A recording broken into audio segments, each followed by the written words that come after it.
Umva aka kantu 40% by'abakene bose ku isi batungwa na 5% by'amafaranga azenguruka ku isi. Reka tubyoroshye. Ibi bishatse kuvuga ko itsinda rito ry'abantu ari ryo ryihariye ubukungu bwose bw'isi. Abandi bose basigaye basangira bike bisigaye. Ibi bituma amamiliyoni y'abantu ku migabane yose ku isi bapfa bitewe n'ubukene. Raporo za World Food Program zikunda kugarura ibihugu nka Congo, Yemen, Sudan, Syria n'ibindi ku rutonde rw'ibihugu bifite abaturage bafite ikibazo cy'inzara ikabije. Ibi ngibi nanone bikaba bihuzwa n'umutekano muke usangwa muri ibyo bihugu. Ahandi bigaterwa n'imiyoborere mibi. Uyu munsi tugiye kurebera hamwe ibihugu 10 bikennye kurusha ibindi ku isi. Ndagushimira kuba wafunguye iki kiganiro. Ndagusaba kukireba kugeza ku musozo wacyo. Niba ari ubwa mbere ugeze kuri iyi channel, ndagusaba kubanza gukora subscribe kugira ngo ujye ubona content dukora. Nguhaye ikaze.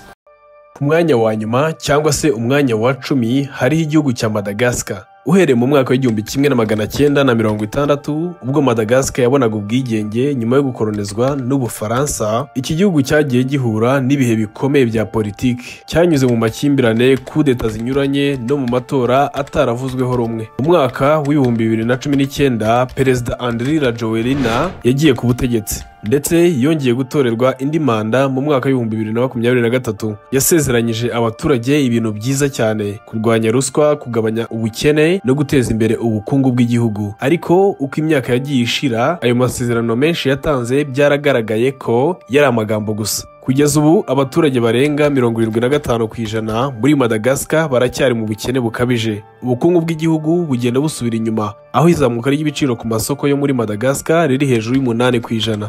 Ariko ntabwo byose biterwa n'ubuyobozi gusa. Madagascar kimwe n'ibindi bihugu byinshi byo ku isi yahuye n'ibibazo bikomeye. Urugero twavuga nk'icyorezo cya COVID-19 cyahungabanyije ubukungu hafi bw'isi yose. Ikindi kandi cyabayeho nuko intambara hagati y'Uburusiya na Ukraine yatumye ibiribwa n'ibikomoka kuri peteroli bizamuka ku isi yose. Madagascar kandi iri mu bihugu 10 bya mbere ku isi bifite ibyago byinshi byo guhura n'ibiza biterwa n'ikirere kibi. Iyo haje amapfa, imvura nyinshi cyane cyangwa inkubi z'imiyaga zikaze, bigira ingaruka zikomeye ku baturage. Abantu barapfa, abandi bagasigara badafite aho kuba. Amazu arasenyuka, imihanda n'ibikorwa remezo bikangirika, ndetse n'imyaka y'abaturage ikajyanwa n'imvura cyangwa imiyaga.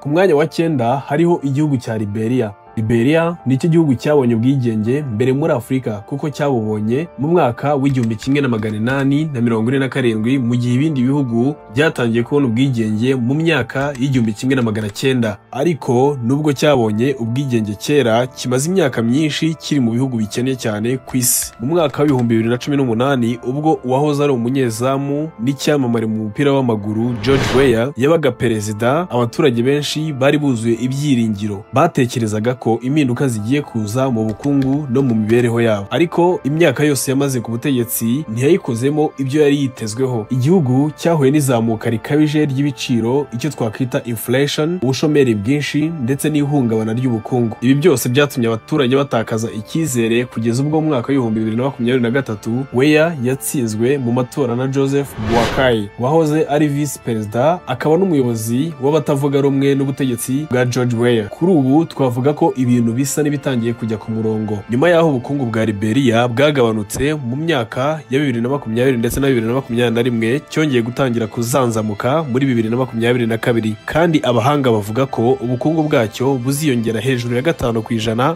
uyu mwaka ndetse n'utaha. Banki y'Isi nayo yagaragaje ko urwego rw'ubukene rwatangiye kugabanuka kuva kuri 40.9% mu mwaka w'ibihumbi 2022 rugera kuri 26.4% mu mwaka w'ibihumbi 2024. Ibi bitanga icyizere ko iki gihugu kiri mu nzira y'iterambere ndetse gishobora kuzongera guhagarara ku maguru yacyo. Kugeza ubu umusaruro mbumbe w'umuturage wo muri Liberia ubarirwa ku madolari ya Amerika 2005.76. Nubwo iki gipimo kigaragaza ko hakiri urugendo rurerure, hari icyizere cy'uko igihugu cyongeye gufata inzira nziza yo kwiteza imbere. Ku mwanya wa 8 hariho igihugu cya Somalia. Somalia ikaba ari igihugu gifite abaturage bagera kuri miliyoni 17, giherereye mu karere ka Afurika y'Amajyaruguru y'Iburasirazuba, aho twita mu ihembe rya Afurika. Iki gihugu cyageze kuri byinshi cyane mu minsi yashize nubwo cyahuye n'ibibazo bikomeye cyane. Iki gihugu kiri mu byashegeshwe cyane n'icyorezo cya COVID-19, imvura nyinshi n'amapfa akurikirana, ibitero by'udukoko twangiza imyaka twitwa inzige, ndetse n'imitwe y'iterabwoba ya Kisilamu ikomeje kugerageza guhirika ubutegetsi muri icyo gihugu. Somalia yashoboye gukora impinduka zikomeye cyane mu miyoborere no kwagura ubufatanye mu bucuruzi n'ibindi bihugu byo mu karere iherereyemo. Ariko nubwo hari ibyo imaze kugeraho, igihugu kiracyari mu byago bikomeye cyane, kuko hafi 70% by'abaturage baracyari munsi y'umurongo mpuzamahanga w'ubukene, aho umusaruro mbumbe ku muturage muri Somalia ari amadolari y'Amerika 1915 n'ibice 71. Repubulika Iharanira Demokarasi ya Kongo iza ku mwanya wa 7. Umusaruro mbumbe ku muturage muri Kongo ni amadolari y'Amerika 1888 n'ibice 15. Guhera ubwo DRC yabonaga ubwigenge bwayo nyuma y'ubukoloni bw'Ababiligi mu 1960, igihugu cyanyuze mu mateka y'ubutegetsi bw'igitugu, intambara z'urudaca n'imvururu za politiki zidashira. Nubwo ifite ubutunzi kamere bwinshi cyane, harimo amabuye y'agaciro menshi, amashyamba manini, amazi menshi n'ubutaka bwera cyane, DRC iracyari mu bihugu bikeneye cyane ku isi. Imiyoborere mibi, ruswa ikabije n'ibura ry'ibikorwa remezo nk'imihanda, amashanyarazi n'itumanaho bikomeje kubangamira iterambere ry'ubukungu bwacyo.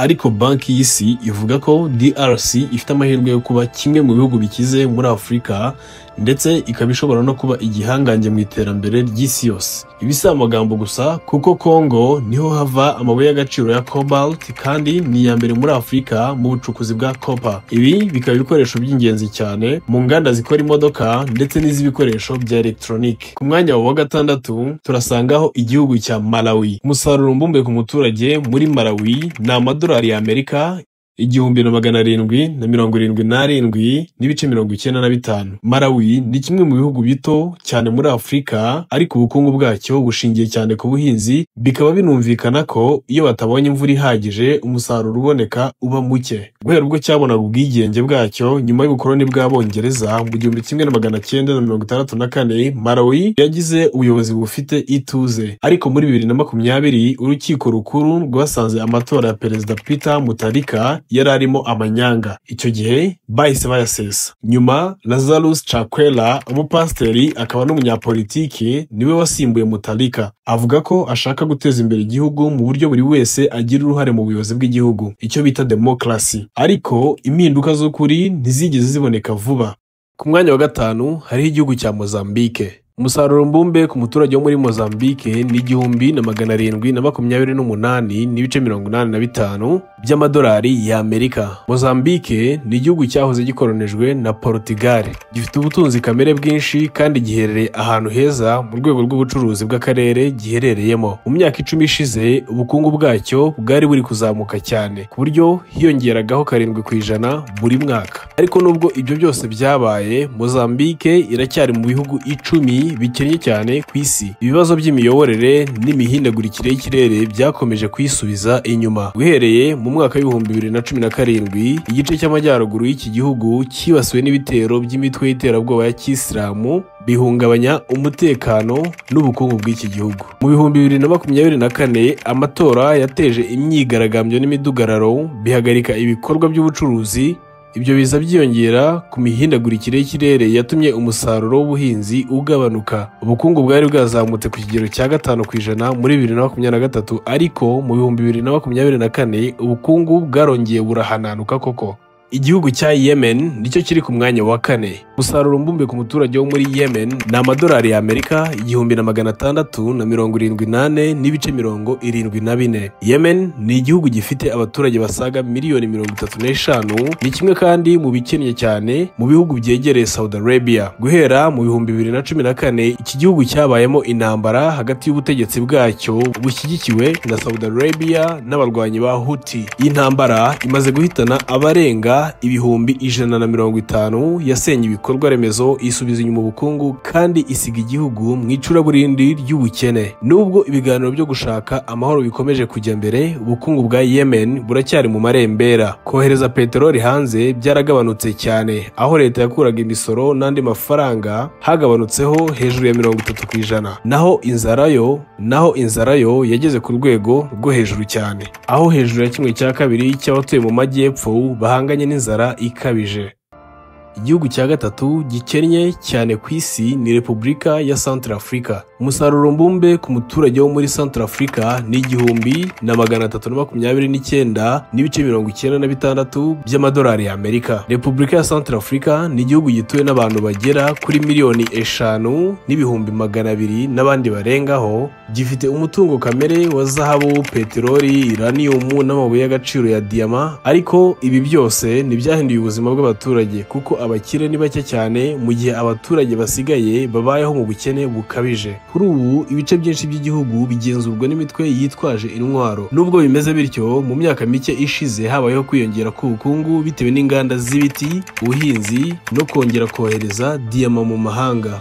Igihugu kiri ku mwanya wa kabiri ni igihugu cy'u Burundi. Uburundi ni igihugu gito kandi kidakora ku nyanja. Abaturage barenga 80% bishingikiriza ku buhinzi bw'ibihingwa byo kurya gusa. Abaturage bafite amazi meza n'isuku ni bake cyane, kandi abarenga 95% n'amashanyarazi bafite. Perezida Evariste Ndayishimiye wagiyeho mu mwaka wa 2020 yagerageje guteza imbere ubukungu bw'iki gihugu, kuvugurura ibikorwa remezo no kunoza imibanire n'ibihugu baturanye. Ariko izamuka ry'ibiciro riracyari ikibazo gikomeye cyane. Biteganyijwe ko rizagera hafi kuri 40% muri uyu mwaka. Umusaruro mbumbe ku muturage wo mu Burundi ni 1,015,17 y'amadolari y'Amerika.